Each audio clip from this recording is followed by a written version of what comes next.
It is time to start the show. Cue.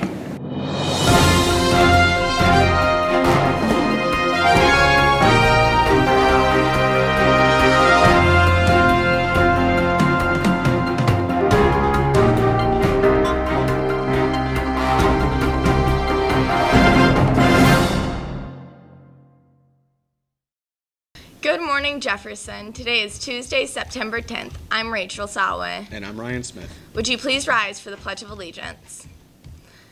I pledge allegiance to the flag of the United States of America and to the republic for which it stands, one nation, under God, indivisible, with liberty and justice for all. Auditions for this year's fall play, The Curious Savage, begin today after school and continue tomorrow. If you would still like to audition, sign-up sheets are in Mrs. Koch's door. Representatives from the National Guard will be in the cafeteria today during lunch periods. Just a reminder, any student going on the field trip to clean up trash in the Ashtabula Harbor, report to the first period tomorrow. You will be called down to leave shortly after the start of the school day. For the second week in a row, a science professional visits Jefferson. Yesterday, fish biologist Tim Bader from the Ohio Department of Natural Resources spoke to Mr. Henson's environmental science and conservation class. There's a chain reaction coming to Jefferson thanks to Rachel's challenge. The Multimedia Juniors class has this story. Rachel's challenge is alive and well at Jefferson Area High School, but Rachel doesn't go here, she never has, and she never will. Rachel Scott was the first victim in the Columbine shooting, which happened in Colorado 20 years ago this past April. Her legacy of kindness inspired a nonprofit organization encouraging others to be nice and stand up for people who can't stand up for themselves. Be kind to one another. That is the number one thing. Don't be selfish. Put others above yourself, or treat others how you'd want to be treated.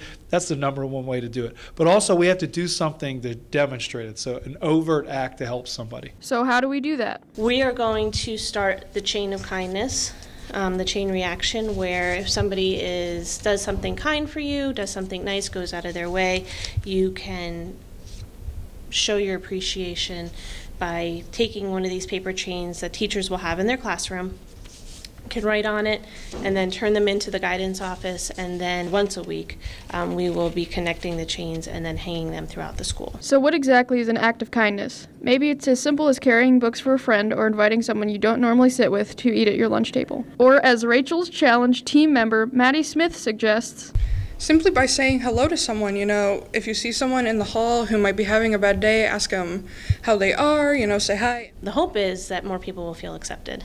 I know that we're not going to ever get rid of Snapchat or Instagram and how people can be nasty on those social media sites, but my hope is that more people would feel included and that people would just be nicer to one another. Rachel's challenge will meet once a month before school. For more information, see Mrs. Paul. Time now to take a look at the weather forecast with Hannah Dennis. What's going on, Hannah? All right, good morning, Jefferson. My name is Hannah Dennis, and as you can see, we're outside again today. It is 55 degrees right now. I got the sun in my eyes. I hope it wasn't in anybody's eyes while you're driving here. 86 is a high today with a mix of sun and clouds, and it's going to drop down to 66 tonight, partly cloudy, but no rain. How's that sound, guys? Thanks, Hannah. It's bonus day, and for lunch we will be having barbecue ribbed or pulled pork sandwiches, spiral fries, coleslaw, peaches, pears, and an ice cream sandwich. Happy birthday today to Nate Henson and Brandon Malish. Today's Falcon Flash comes from James Folsom, who likes to wander the outside during his free time. He found out this was an ironweed.